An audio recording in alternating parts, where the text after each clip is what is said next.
parábola final, el rico y Lázaro. Hemos llegado al punto culminante de esta serie de parábolas que el Ruach dispuso en este orden particular en el libro de Lucas para transmitir la bésora del reino. Las dos primeras se enfocaron principalmente en los pecadores y publicanos perdidos, usando las profecías de la casa de Israel como prueba bíblica. La tercera parábola luego nos presentó a los escribas y fariseos retratados como el hermano mayor, donde la conexión se ve por sus quejas. Y la cuarta amplió el carácter de ese hermano mayor, poniéndolo en un nuevo escenario. Ahora es un injusto mayordomo que nos muestra por qué los líderes religiosos iban a ser despedidos de sus puestos de mayordomía. La parábola final es la del rico y Lázaro. Yeshua volvió a aplicar su parábola localmente, siendo los dos hijos los pecadores arrepentidos y los líderes religiosos impenitentes que se burlaron de sus parábolas. Esta vez, sin embargo, el hombre rico y Lázaro representan a Yahudá y a Israel, los dos hijos, en un nivel profético más amplio. Esta parábola entonces es más parecida a la parábola del hijo pródigo y su hermano.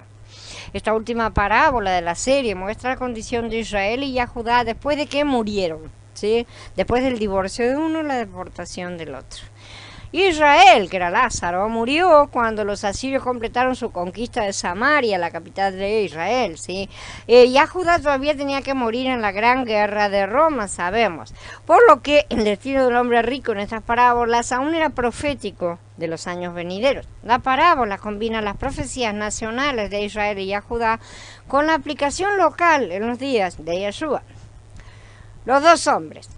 Había un hombre rico que vestía habitualmente de púrpura y lino fino y vivía alegremente en esplendor todos los días. Los fariseos y los líderes religiosos deben haberse mirado torpemente en ese momento, ya que ellos y los sacerdotes del templo estaban vestidos de esa manera. Y así lo describen en Shemot 28. Estos fueron los líderes de Yahudá. Y Yahshua continuó, y un pobre, llamado Lázaro, fue puesto a su puerta cubierto de llagas. Israel le habla a Israel diciendo: ¿por qué buscan más castigo que continúan ofendiendo?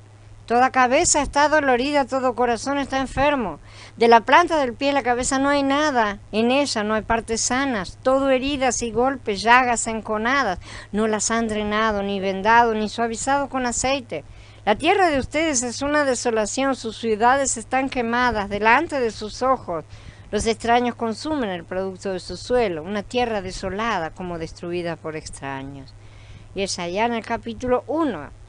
Estas llagas se utilizan como metáfora del estado rebelde de Israel que había rechazado la ley de Elohim. La nación necesitaba la salvación, lo que en términos generales significa un buen estado de salud completo, de cuerpo, alma y ruach. El nombre Lázaro es Elazar en hebreo, la ayuda de Elohim o Elohim ayuda. El mayordomo principal de Abraham, si recuerdan, un hombre de gran fe, se llamaba Elazar. Y cuando fue a buscar una esposa para Yitzhak, fue un tipo del Ruach HaKodesh, como ya hemos estudiado, sí, el consolador o ayudador, en la búsqueda de una esposa para el hijo de su amo. Una vez que identificamos a los personajes de esta parábola, es fácil ver que no se trata de que la gente muera y vaya al cielo o al infierno. Yeshua no quiso decirnos que los ricos van al infierno mientras que los pobres van al cielo. La mala salud de Israel era una metáfora de su total rebeldía y anarquía. El mensaje era muy mayor de lo que la gente ve. Cuando vemos la conexión entre Lázaro y el hijo pródigo, queda claro que Lázaro no fue descrito como un hombre justo, sino solo como un pobre enfermo. Sin embargo, cuando lo comparamos con el hijo pródigo, sabemos que se imaginó a Israel que estaba destinado a arrepentirse y regresar al Padre. Israel entre las naciones. Lucas continúa con la descripción de Lázaro, anhelando ser saciado con las migajas que caían de la mesa del rico. Además, hasta los perros venían y le lamían las llagas. En cuanto a la aplicación local de la parábola, no necesitamos insistir en el hecho de que los publicanos y los pecadores deseaban oír la palabra como los perros anhelan las migajas de las mesas del rico. Lo que se conoce menos de la historia y el destino de las llamadas tribus perdidas de Israel que fueron deportadas a una tierra extranjera. La casa de Israel fue deportada a Siria, sentenciada a vivir entre las naciones, lejos de la palabra de Elohim en Jerusalén. Como el hijo pródigo, Lázaro necesitaba comida. La hambruna que experimentó el hijo pródigo también se trasladó a Lázaro. La actitud judía hacia las naciones no judías era que eran perros. Yeshua mismo no los consideraba perros, pero entendía bien el pensamiento del día. Un día, Yeshua llevó a sus discípulos a Fenicia para exponer la idolatría del corazón de sus corazones, en el capítulo 15 de Matillá. Cuando llegaron, se encontraron con una mujer kenanita que le rogó que ayudara a su hija. Él fingió despreciarla, diciendo: fui enviado solo a las ovejas perdidas de la casa de Israel. Cuando ella insistió, Yeshua le dijo: no es bueno tomar el pan de los niños y arrojarlo a los perros. En este momento, sin duda, los discípulos asintieron con la cabeza, con seguridad, ya que esto reforzó su visión tradicional acerca de las otras naciones. Pero la mujer dijo: sí, Adón, pero hasta los perritos comen de las migajas que caen de la mesa de sus dueños. Entonces respondió Yeshua y le dijo: mujer, qué grande es tu fe, que te suceda como deseas. Y su hija quedó sana desde aquella hora. Los discípulos deben haber quedado estupefactos, ¿sí? Porque era evidente que ella tenía una gran fe, aunque era kenanita, un perro. Se lanzó la trampa y Yeshua atrapó a su pez. Muchos eran y son los que anhelaban siquiera las migajas de la mesa del Adón. La ironía es evidente cuando entendemos que este viaje de campo fue realizado para exponer la comida inmunda de la palabra que los discípulos habían estado comiendo toda su vida con respecto a esta mala actitud hacia los no judíos. La aparente renuencia de Yeshua a curar a la mujer, a la hija de la mujer kenanita, se contradice con el hecho de que este era el único propósito de Yeshua al ir a Fenicia con los discípulos. Después de este incidente se dieron la vuelta y regresaron a Galilea. No fueron a hacer absolutamente ninguna otra cosa. Si Yeshua había tenido la intención de enseñar que fue enviado solo a los israelitas, entonces no tenía ningún propósito para ir a Fenicia. ¿Qué estaba haciendo? Si él llevó a los discípulos allí solo para demostrar que los kenanitas no eran dignos de las bendiciones de Elohim, entonces ¿por qué la sanó? Además, ¿cómo podía ella ser un simple perro cuando tenía tanta fe? De hecho, Mordejai 7:30 muestra que probablemente acompañaron a la mujer kenanita a su casa. De lo contrario, ¿cómo habría sabido Mordejai el último detalle que reveló en su relato? Cuando ella llegó a su casa, halló a la niña acostada en la cama y que el demonio había salido. Evidentemente, ellos fueron con esa mujer hasta su casa y corroboraron todos que realmente la niña estaba curada. Es muy poco probable que la mujer le enviara un mensaje a Mordejai diciéndole, informándole acerca del resultado final de esta curación. Sí. No, los discípulos fueron testigos presenciales de esta curación, ellos fueron hasta allá también. Mordejai incluyó este detalle porque su evangelio fue escrito para una audiencia romana. El punto es que el pensamiento común de ese día era equiparar a las naciones no judías con los perros. Así habría sido como la audiencia de Yeshua habría interpretado la parábola de Yeshua en la historia de Lázaro. Todos sabían que la casa de Israel estaba esparcida entre las naciones como ovejas perdidas que vagaban por las montañas. Lo interesante es que venían los perros y le lamían las llagas, ¿sí? Esto es lo que hacen los perros para mostrar su simpatía y limpiar las heridas. Esto no lo hacen por maldad, no vienen a comer al hombre vivo. Lejos de ser una señal de maltrato, esto debe considerarse como un acto de bondad hacia la casa perdida de Israel.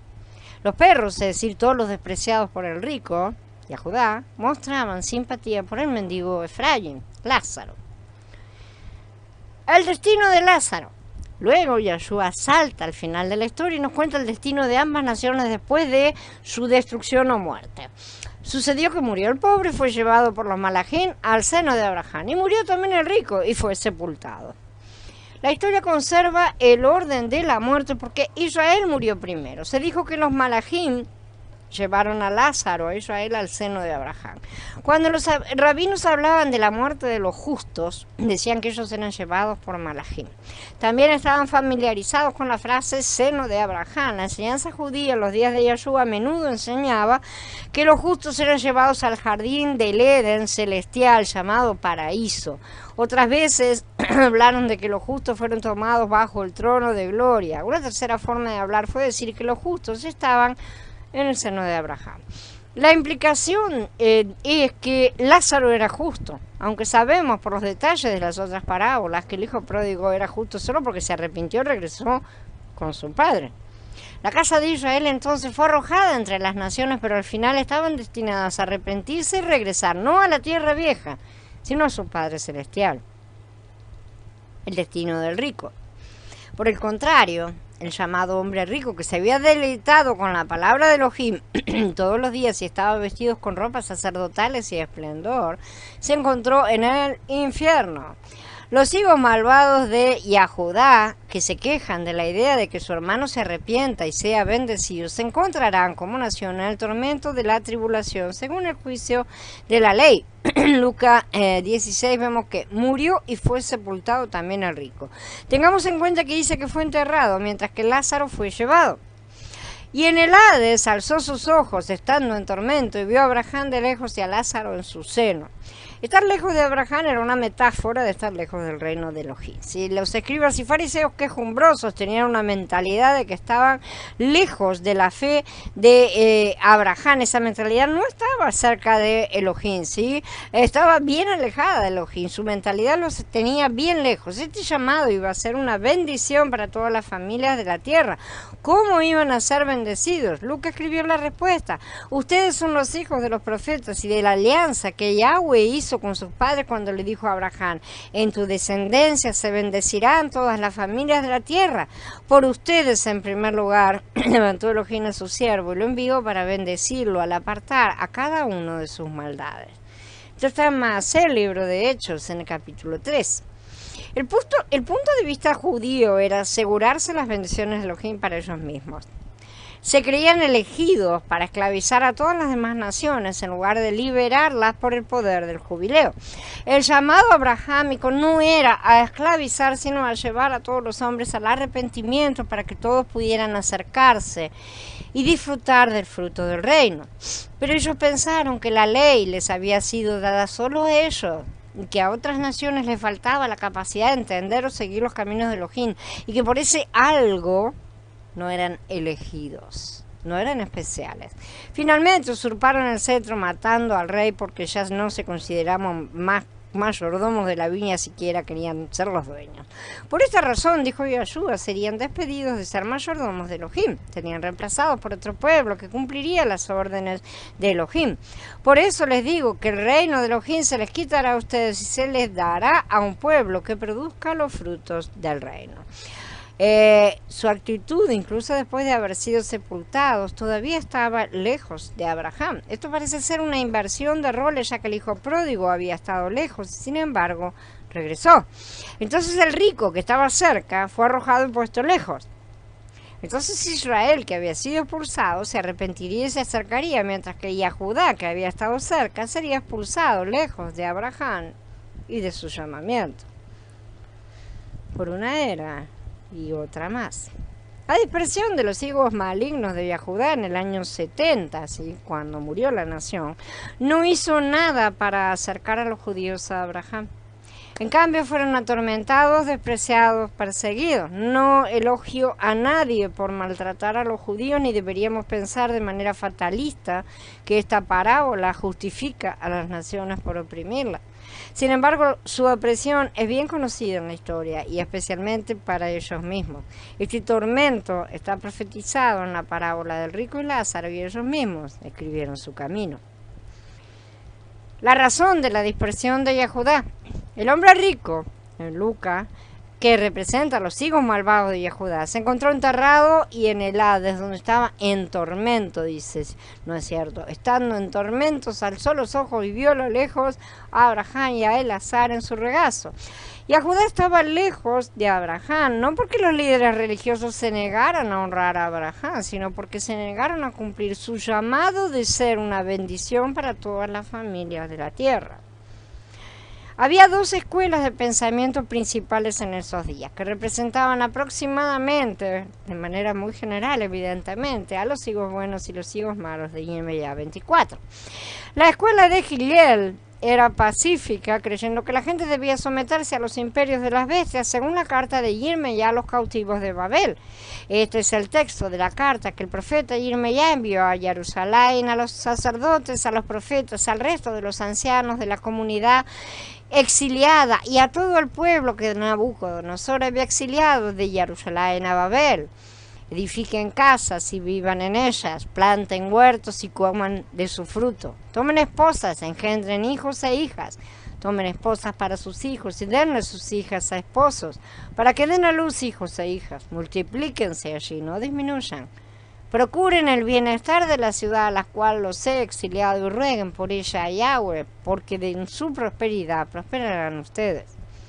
Porque así ha dicho Yahweh de los ejércitos, el Elohim de Israel, que no los engañen los profetas que hay en su medio, ni sus adivinos, y no hagan caso de sus sueños, de los sueños que ellos sueñan, pues ellos les profetizan falsamente en mi nombre. Yo no los envié, declara Yahweh. Porque así ha dicho Yahweh, cuando se cumplan los 70 años para Babel, tomaré nota de ustedes y les cumpliré mi promesa para favorecerlos, para hacerlos regresar a este lugar. Porque yo sé los planes que tengo acerca de ustedes, declara Yahweh, planes para su bienestar y no para desastre, para darles un futuro esperanzador. Cuando ustedes me invoquen y vengan y oren a mí, yo les prestaré atención. Me buscarán y me hallarán si me buscan con todo su corazón. Me dejaré hallar de ustedes, declara Yahweh, y los restauraré a su suerte. Los reuniré de todas las naciones y de todos los lugares a donde los he desterrado, declara Yahweh, y los haré volver al lugar de donde los exilié. Entonces en el capítulo 29 de Yirmiyah, Yahweh les aconsejó someterse a sus captores. El rival de Hillel era la escuela de Shammai, que era tan rebelde como la gente en los días de Yirmiyah. El estrecho nacionalismo de la escuela de Shammai comenzó a dominar el pensamiento religioso justo antes del nacimiento de Yahshua y continuó hasta la destrucción de Jerusalén en el año 70. La enciclopedia judía nos dice, los shamaitas, por el contrario, eran intensamente patriotas y no se inclinarían ante el dominio extranjero. Abogaban por la interdicción de cualquier relación con ellos, con aquellos que eran romanos o contribuían de alguna manera al avance del poder o la influencia romana. Bajo la dirección de Judas el Galileo y de Sadoc, un shamaíta, se creó una liga política cuyo objeto era oponerse por todos los medios a la práctica de las leyes romanas. Estos patriotas se llamaron a sí mismos Canaín, fanáticos por parte de Josefo, y los yamaitas, cuyos principios eran similares a los de los celotes, encontraron apoyo entre ellas. Su austeridad religiosa, combinada con su odio hacia los romanos paganos, despertó naturalmente las simpatías de la liga fanática, y cuando los gilelitas se volvieron impotentes para contener la indignación pública, los yamaitas ganaron en todas las disputas que afectaban a los opresores de su país. En consecuencia, se engendraron amargos sentimientos entre las escuelas y parece que incluso en el culto público ya no se unirían bajo un mismo techo. Estos sentimientos crecieron rápidamente hasta que hacia los últimos días de la lucha de Jerusalén estallaron con gran furia. Después de la destrucción de Jerusalén, se nos dice, las características de los gilelitas ganaron una vez más el predominio. Todos los puntos de disputa fueron sometidos a revisión y en casi todos los casos prevaleció la opinión de los gilelitas. Esto está bajo la entrada Shamaitas en la enciclopedia judía. Después de que el odio de la escuela yamaíta produjo sus amargos frutos en la destrucción de Jerusalén y el templo, y no quedó nada, y fue una gran masacre, los gilealitas comenzaron a recuperar los corazones y las mentes de los judíos. Se necesitó la muerte de más de 1 millón de personas para darse cuenta de que la escuela yamaíta estaba equivocada. Aún así, el violento patriotismo de Shammai se levantó de nuevo entre el 132 y 135 de la era común, más adelante, cuando el pueblo se rebeló nuevamente contra Roma. No aprendían. El resultado fue otra generación destruida, esta vez volviendo a poner a los judíos bajo el yugo de hierro de la dispersión como profetizado, porque no quisiste servir a Yahweh tu Elohim con gozo y alegría por la abundancia de todo. Tendrás que servir con hambre y sed, desnudo y careciendo de todo a los enemigos que Yahweh soltará contra ti. Él pondrá un yugo de hierro sobre tu cuello hasta que te haya eliminado. Yahweh traerá contra ti una nación de lejos, del final de la tierra, la cual se abalanzará como el águila. Dice Devarim 28. El águila, sabemos, es el símbolo de Roma. Estas guerras esencialmente mataron a la nación, aunque no todos los judíos fueron asesinados. Los judíos continuaron viviendo como individuos dentro de otras naciones, pero ya Judá había muerto, se había ido al Hades. Y estaban en tormento, esclavizados y oprimidos, encarcelados como pueblo, quedaron realmente en tormento.